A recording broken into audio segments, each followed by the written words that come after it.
Bem, estamos de volta com o vereador Gilberto Natalini do PV, que desenvolveu uma pesquisa junto com especialistas e que resultou no dossiê Mata Atlântica, e também com o diretor do SOS Mata Atlântica, Mário Mantovani. Para a gente retornar à discussão, eu queria que vocês até abordassem um pouco mais da importância do verde aqui na cidade de São Paulo, uma cidade que tem uma poluição absurda, né, até pelo número de habitantes aqui na cidade, entre as cidades mais poluidoras do planeta.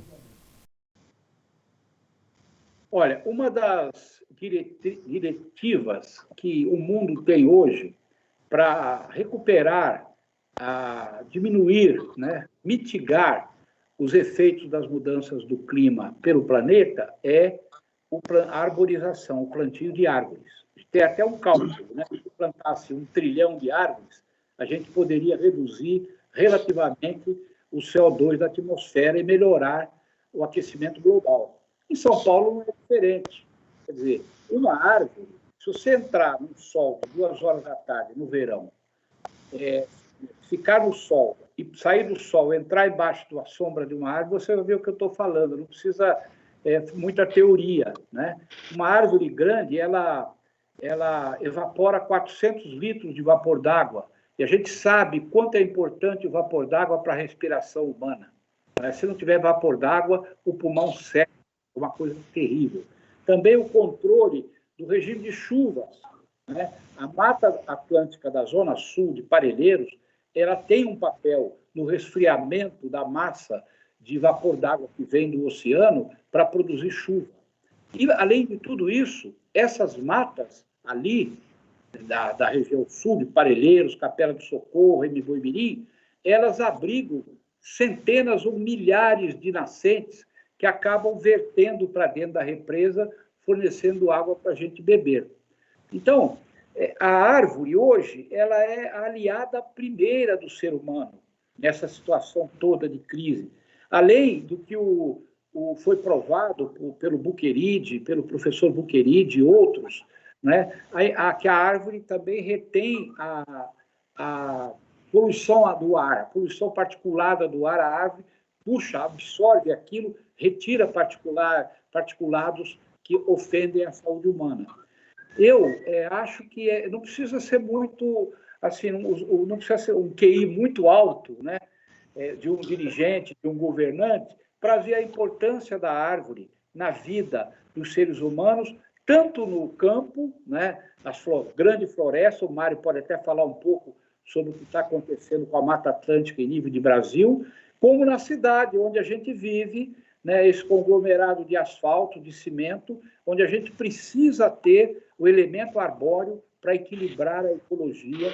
Tem da questão da fauna, porque as árvores chamam animais, pássaros e pequenos mamíferos que a gente tem em São Paulo, mais de 1.200 espécies de animais silvestres vivem em São Paulo, no pouco de mata que a gente tem. Então, a árvore, ela é aliada nossa, é amiga da humanidade, hoje, cada vez mais, né? Você jogar uma árvore no chão, sem motivo aparente, ou por um motivo de ganância, ou por um crime, você está atentando contra a própria vida humana. É assim que eu penso, é assim que eu ajo. Eu acho que o governo, a prefeitura e o Estado, eles estão coniventes com esse processo de devastação, porque quem se omite, permite. E eles estão permitindo que o crime organizado avance sobre o pouco do remanescente das matas que sobraram na cidade de São Paulo, e não é só na Zona Sul. Esse dossiê é Zona Sul, Zona Leste, Zona Oeste e Zona Norte. 4 regiões de São Paulo estão sendo devastadas do ponto de vista de jogar árvore no chão. É uma coisa muito triste, a gente se sente impotente e se sente indignado diante dessa situação. São Paulo é a capital da garoa, mas não deixa de ser também uma cidade bastante cinza, e não pelo clima, mas muito pela poluição. Aqui na capital paulista, o Mário acompanha de perto também, e pelo menos no meu entender, Mário, por aquilo que eu acompanho, parece que as áreas verdes, elas saem de um centro expandido e vão se deteriorando, de certa forma, né? pelas periferias da cidade. O porquê que isso, de certa forma, ocorre e como fazer para conter, coibir ou, de certa forma, até reestruturar, reerguer este verde aqui na cidade? Pois é, esse é um grande desafio. Mas nós temos soluções para isso. O Plano Municipal de Mata Atlântica, que começou com o vereador Natalino como secretário de Meio Ambiente aqui em São Paulo, Secretaria do Verde e do Meio Ambiente, apontou a possibilidade dos corredores de biodiversidade, os corredores verdes, né? Nós temos aí os fundos de vale que, em vez de estarem sendo ocupados por barracos, por favela, condenando populações a morar em áreas de enchente, em áreas que são insalubres, até pelo esgoto, poderíamos estar criando aí, como no Parque das Corujas, vários lugares, os parques lineares. Eu acho que esse é o grande atrativo que a gente pode fazer. São áreas que a gente teria ainda para recuperar. E tirar essas populações que estão nas margens desses córregos de São Paulo, nós estamos falando de uma centena de córregos que poderiam estar trazendo qualidade de vida para as pessoas. Desocupar esses córregos evita problema. Quanto custa uma enchente para São Paulo? Com a árvore, ela faz com que se retenha essa gota que vai chegar do chão, alguns segundos, mas que são preciosos no controle de uma enchente. Quantas vezes a gente viu São Paulo inundada e parada por conta disso? A gente também não vai ver o assoreamento tão forte, porque o mau uso do solo em São Paulo vamos dizer, com os loteamentos, com as pessoas cortando tudo que é barranco, tudo. Essa terra é carreada para dentro dos rios e as árvores podem estar fazendo esse papel de filtrar isso. Além de a gente ter na Zona Sul a nossa área de fertilidade do solo, para a gente ter aí a produção de hortigranjeiros. Então, todos os benefícios, não há nenhuma justificativa ética, moral, para que você não tenha as áreas verdes na cidade. Eu comecei o nosso programa falando sobre a questão das ilhas de calor. Não dá para a gente deixar, por exemplo, regiões como Jardins ser diferente em qualidade de vida. Não é porque é rico, mas é porque tem essa condição da natureza a seu favor. Importante que a gente tivesse esses outros 7 milhões de metros quadrados na cidade, como é um parque na Zona Leste, como é um parque que a gente precisa na Guarapiranga, em qualquer lugar. Nós precisamos dessa área verde, ela é que vai dar a nossa qualidade de vida. Nós percebemos essa distribuição desigual da cidade, porque a Zona Sul ainda tem muita árvore, por um programa que começou nos anos 70, que pretendia proteger as áreas de mananciais, com a lei de mananciais, e que depois foi sabotada pelo próprio poder público. Todo mundo que queria fazer alguma ação ilegal ia para essa região. Agora, isso é um histórico, só que esse histórico está se reproduzindo agora, hoje, no nosso dia a dia, com a complacência do poder público. Não é possível que a história, que nós não vamos aprender com a história.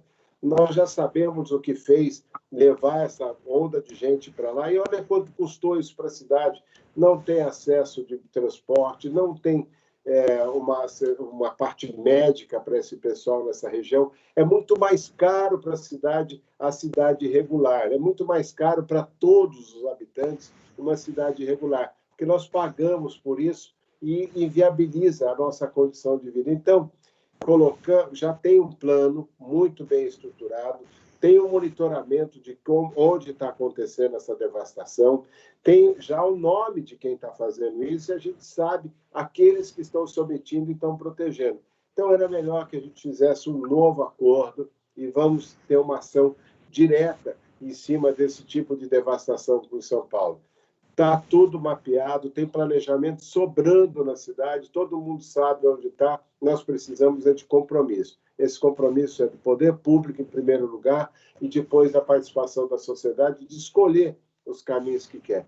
É muito caro para todos nós, cada árvore que toma, como disse o vereador Natalino, é muito caro para nós, cada enchente, é muito caro para nós, cada rio que tiver ocupado com favela em cima, é tudo muito caro para toda a sociedade, e assim fica inviável a nossa qualidade de vida numa região metropolitana que cada vez se adensa mais, sem levar em consideração esse tipo de coisa. E aí, quando vem uma pandemia, quando vem uma doença dessas que são transmitidas aí, desde dengue, qualquer coisa dessa, São Paulo fica à mercê e também sendo cada vez mais caro atendimento de saúde. 70% das doenças de São Paulo são de origem hídrica, né? O Natalino é médico, sabe como é que é isso.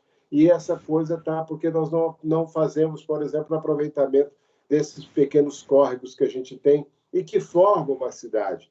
Cada vez que se canalizou, nós colocamos mais água nos rios maiores e aumentamos as enchentes, então só mudamos de lugar. Então são muitas questões, já tem muito estudo para isso, agora precisa vergonha na cara dos dirigentes para poder ter uma atuação. Responder responsavelmente, responder isso de forma a mostrar claramente que está contra o crime e a favor da sociedade.